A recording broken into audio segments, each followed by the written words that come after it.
Bonjour à tous, bienvenue avec DJ de Spartacus, donc bien sûr, et Nicolas pour les intimes. Petite vidéo pour VXD, je suppose qu'il y en a qui doivent connaître la technique, mais au cas où, étant donné qu'ils n'y a pas de, ils n'ont pas de serveur, enfin de line ou de WhatsApp, enfin d'application chat gamer, nous allons le faire sur YouTube pour les aider un petit peu, parce que bon, je comprends que ça ne les intéresse pas. Donc, ce qui est logique, voilà, je m'adresse aussi un peu à tout le monde, j'explique avec des idées que voilà, j'ai quelques abonnés, pas nombreux, sur ma chaîne, donc du coup, ils vont se poser des questions, sachant que d'habitude, je ne parle pas, sauf quand j'explique certaines choses, je m'adresse aux Français, donc voilà. Perdons pas de temps, donc le but du jeu, c'est de faire ce fameux château, donc moi, j'ai un peu regardé vite fait comment il se passait. Donc, en fait, ça ne change pas des châtals, voilà, des châteaux. On va réduire tout ça. Le château secret niveau 1 correspond à peu près, nous allons voir, puisque nous sommes connectés à lui, si ça veut bien marcher. Voilà, merci. On voit quand même qu'il y a quand même. Bon, on a 6 attaques à faire. On voit quand même qu'on a affaire à du lourd, 15, 38, 113, plus le machin. Le monstre terrifiant. Nous allons voir aussi, voilà, donc il y a quand même un méga, plus d'un méga de troupes, presque deux. Donc on a quand même un méga de broyeurs en T12. Bon, je vais m'en charger. Peut-être que je ferai une légion. Il me faudra un ou deux renforts T12. Avec une compo que je vais essayer de vous montrer si j'ai le temps. Euh,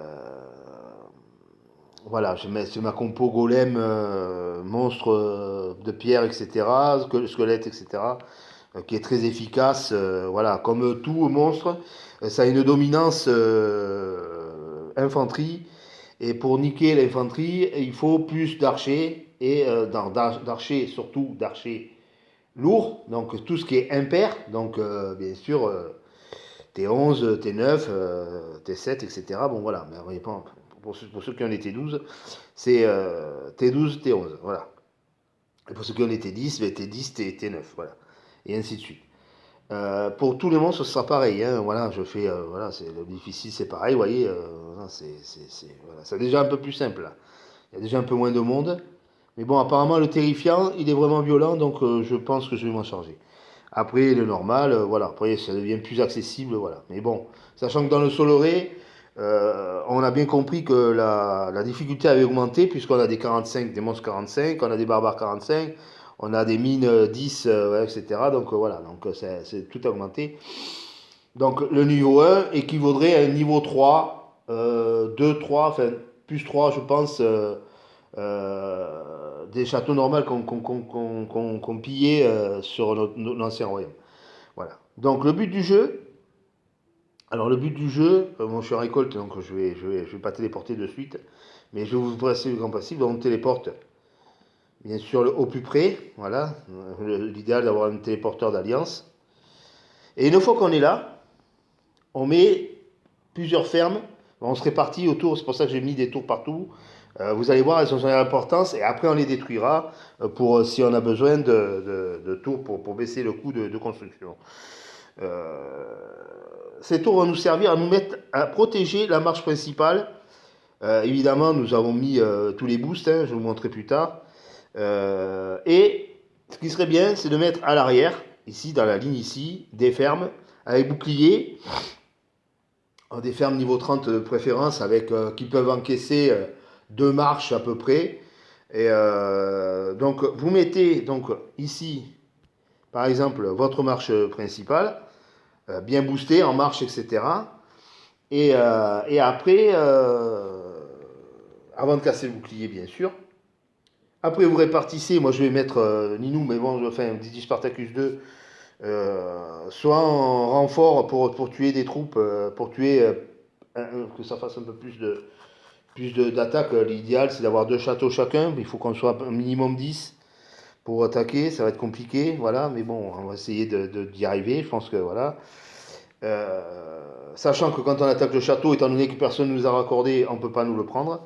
À part peut-être THX, mais ils ne vont pas se frotter à nous, ça c'est certain.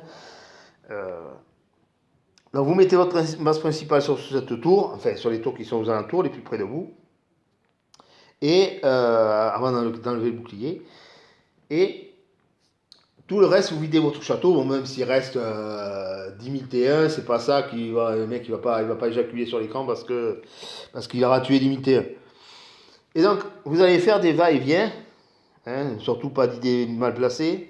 Alors, quand vous avez protégé vos troupes, vous rentrez votre marche, étant donné qu'il n'y a que ça qui va vous rester, ben, il n'y aura plus qu'à envoyer, puisque vous avez mis vos héros en place, etc. Hein, normalement, c'est eux qui vont passer en priorité. Il n'y aura plus qu'à envoyer la marche, d'appuyer sur marche, tout sera automatique en fait.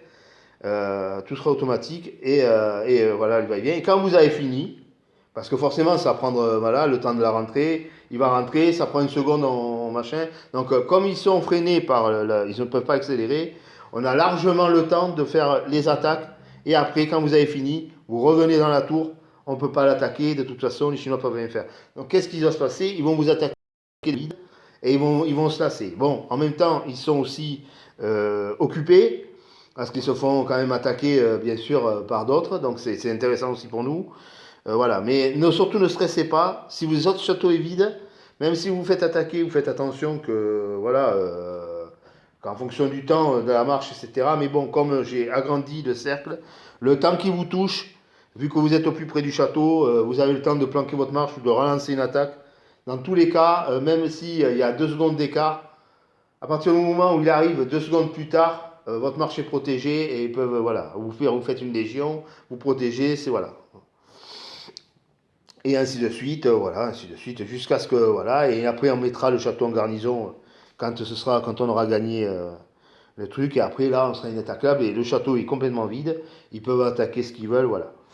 Donc, j'espère que vous avez compris, sinon je recommencerai. Alors, on va en venir au boost, ce qui est important, c'est le boost attaque-défense, capacité de marche, bon je ne le mets pas parce que je sais que c'est 2 heures, et un petit anti-spy de 2 heures à 100 pièces d'or, voire 6 heures pour ceux qui veulent. C'est toujours bon à prendre, sachant que s'ils ne connaissent pas les ressources qu'il y a, ils doivent se douter que vous êtes renforcé, ça peut les faire réfléchir. Et puis dans tous les cas, ils vont se dire, bon, mec, j'ai l'habitude d'acheter, ils vont faire une attaque, ils vont voir que le château est vide, ils vont pas insister, ils vont prendre peut-être un peu de ressources, mais sans plus. Mais vu que le château est vide, ils vont pas insister, ils vont pas vous casser les couilles. Ça c'est certain, je les connais, c'est les niaques, c'est toujours la même chose chez les niaques, c'est comme ça.